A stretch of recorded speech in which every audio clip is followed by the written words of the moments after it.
Hello and welcome to helpyourmath.com. In this video, we're going to talk about inverse trigonometric functions. So first, some review. Does every function have an inverse function? And the answer is no, not every function does have an inverse function. Okay, well then what kinds of functions do have inverse functions? Well, those would be functions that are one-to-one. So functions that have inverse functions are one-to-one.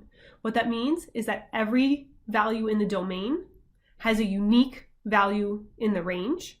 So if we have 2 in the domain, it only goes to 4 or it only goes to 7.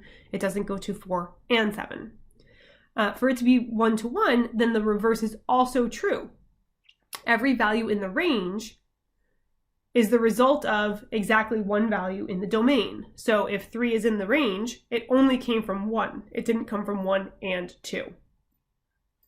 One of the more common ways that we use to check to see whether a function has an inverse function is something called the horizontal line test. On the horizontal line test, if you have a graph of a function, it will have an inverse if anywhere you draw a horizontal line, it hits the graph exactly once. If it hits it more than once, then that function would not have an inverse function. Now you might be thinking to yourself, wait a minute, the title of this section is inverse trigonometric functions, but I know my sine and cosine graphs look like this, and my tangent graphs look like this, so what are you talking about? Inverse functions of trigonometric functions. And that's fair, because you're right. Sine, cosine, and tangent, they don't have inverse functions when we don't restrict the domain. If we're looking at their domains of all real numbers, right? It would fail the horizontal line test a whole bunch of times. So we can see again on the sine graph, it's going to fail infinitely many times. So sine is not one-to-one, and therefore there is no inverse function on the existing domain.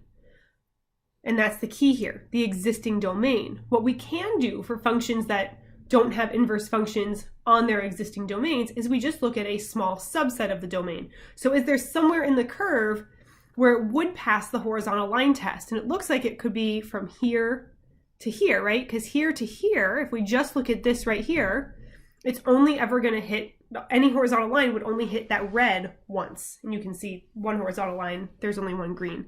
So as long as we start here and stop here, then we're okay. So what do? We restrict the domain. We're going to restrict the domain. Remember what we're looking at? We're only looking at from here to here. Okay, so here's just that small snippet of y equals sine of x and it turns out that was negative pi over 2 to pi over 2.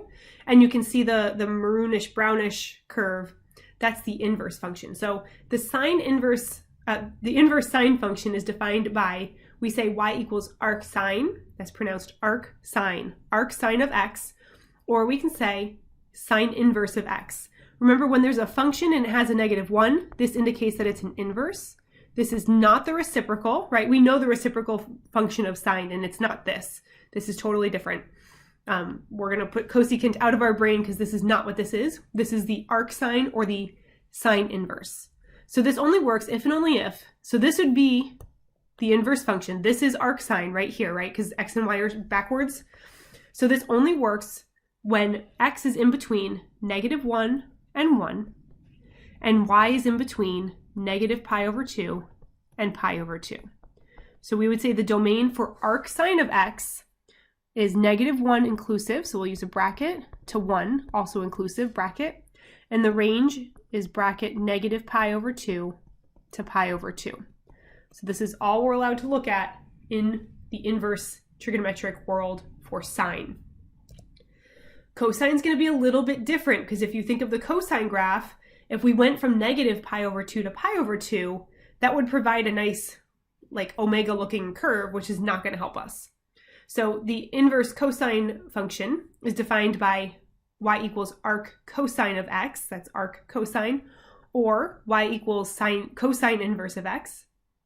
And this works if and only if, so that's our arc cosine of y equals x, where x is from -1 to 1, and y is from 0 to pi.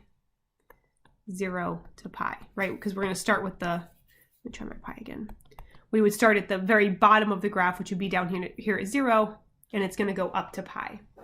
So we would say the domain for arc cosine is from -1 to 1, but the range is from 0 to pi. So this one's a little bit different than sine. That was from, I was saying science, then I was writing things about sine. Let's try that again, 0 to pi.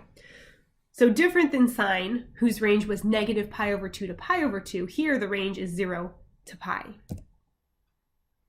And the last function we're going to look at is the inverse tangent function, which is defined by y equals arctangent of x, or tangent inverse of x. So this only works, here's the tangent graph here. It looks kind of like a cubic function, except it's not. That's what it would look like here. And then we can see here just another, the inverse of tangent. So if we look at the inverse of tangent, which would be tangent of y equals x, then what's true about x? Well, there's actually no restrictions. It would go from negative infinity to infinity. And what about y? Well, y does have restrictions because there are two horizontal asymptotes. There's one down there at negative pi over 2, and there's one up here at pi over 2. So the domain for y equals arctangent of x would be from negative infinity to infinity. And the range would be from negative pi over 2, but not including negative pi over 2, to pi over 2, also not including it. So we would use parentheses to indicate we're not including those endpoints.